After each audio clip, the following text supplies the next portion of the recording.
Title: The Scar on Cygni 4. When the Galactic Concorde discovered Earth, they expected another primitive world to uplift. What they got was a wild, ferocious species that had clawed its way to the stars with sweat, blood, and fire.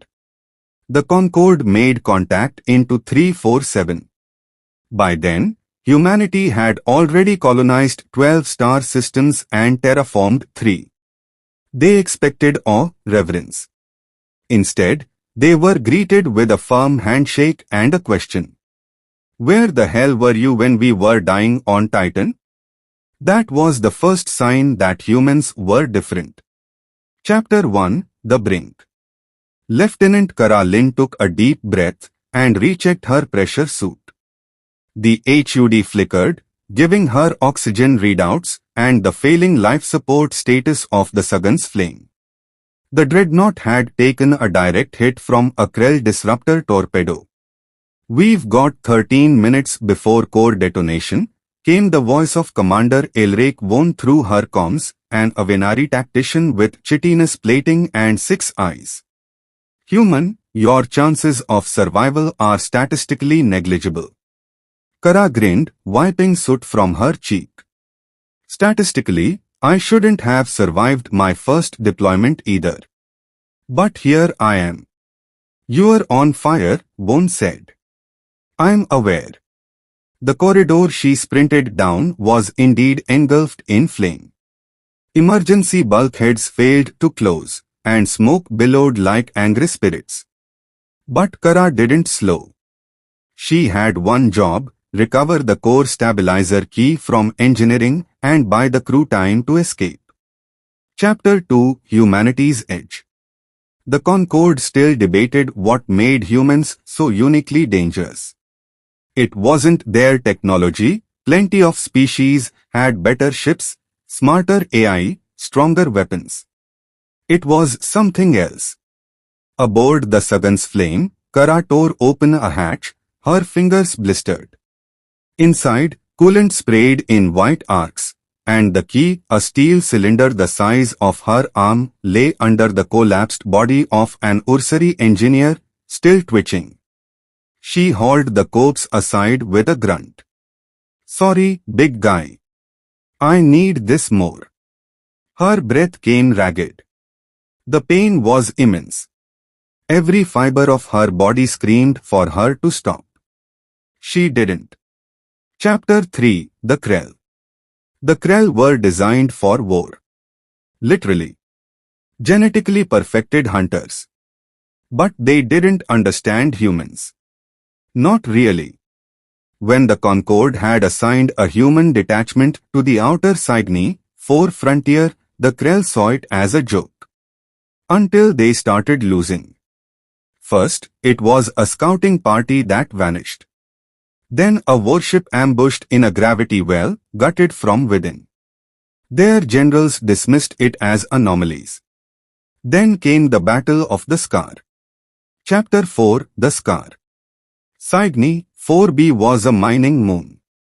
Unimportant. Until the Krell tried to take it. The humans had 112 defenders. Miners. Technicians. A handful of marines. The Krell landed with 6,000 troops.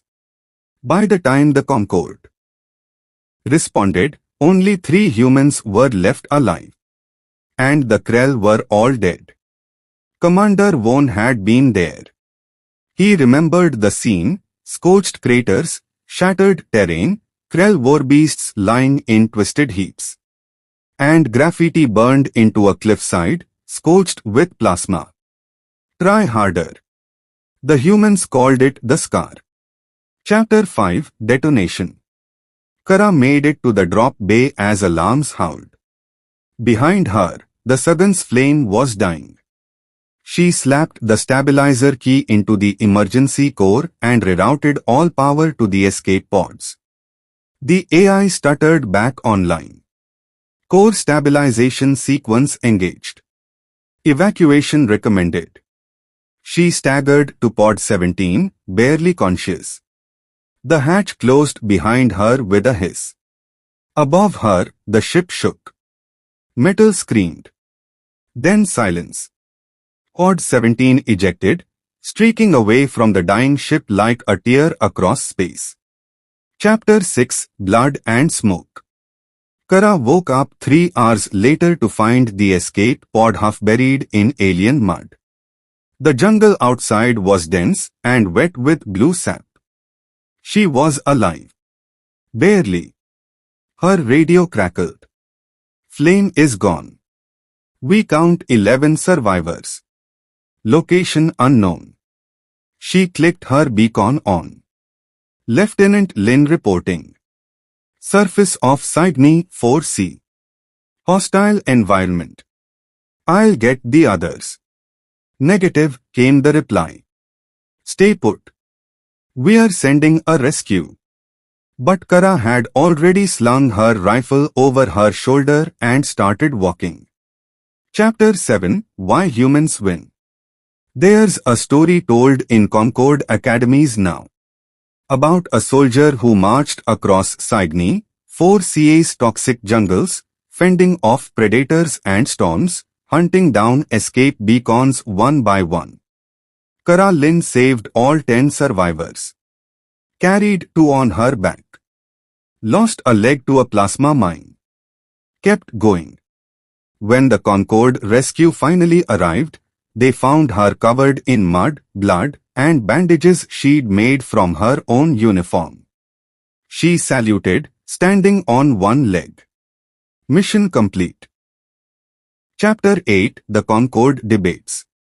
The council convened. They're reckless, said the Tholia ambassador. Unpredictable.